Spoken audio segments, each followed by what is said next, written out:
আর এই মুহূর্তে যে খবরে নজর রাখতেই হচ্ছে 11ই জানুয়ারি কলকাতায় 9 আইএসএল ডার্বি। আইএসএল এর দ্বিতীয় পর্বে ম্যাচের কথা ছিল, আমরা জানি 11ই জানুয়ারি যখন Mohun Bagan East Bengal high voltage match, কিন্তু সেই ম্যাচ হচ্ছে না 11ই জানুয়ারি। কিন্তু কেন? প্রতিনিধি ইরন এই মুহূর্তে আমাদের সঙ্গে রয়েছেন। ইরন, কি কারণে 11ই জানুয়ারি ম্যাচ আইএসএল ডার্বি বাতিল হচ্ছে?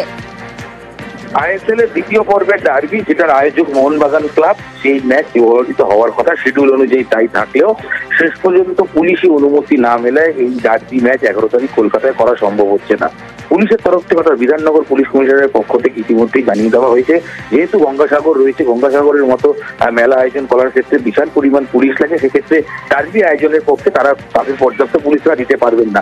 পাশাপাশি ক্রীড়ামন্ত্রী রাজ্যের অরূপ বিশ্বাস তিনিও আজকে জানিয়ে দিয়েছেন যে তাদের তরফ থেকে, সরকারের পক্ষ থেকে জানিয়ে দেওয়া হয়েছে যে কোনোভাবেই প্রশাসনিক দিক থেকে সাহায্য করা সম্ভব না পুলিশ দিয়ে।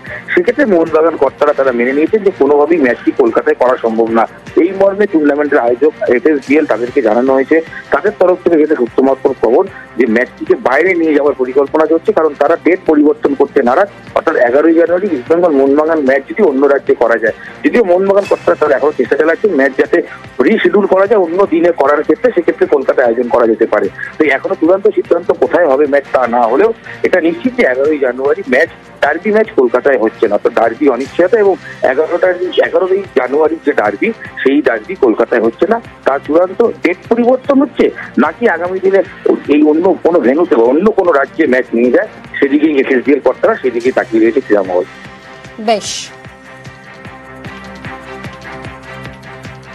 কি ডার্বি হতে পারে? পুলিশ যদি না দিতে পারে কি করবো? আমরা এফএসডিএল কে জানিয়েছি, এখন এফএসডিএল বিচারাধীন, কি করবে দেখা যাক।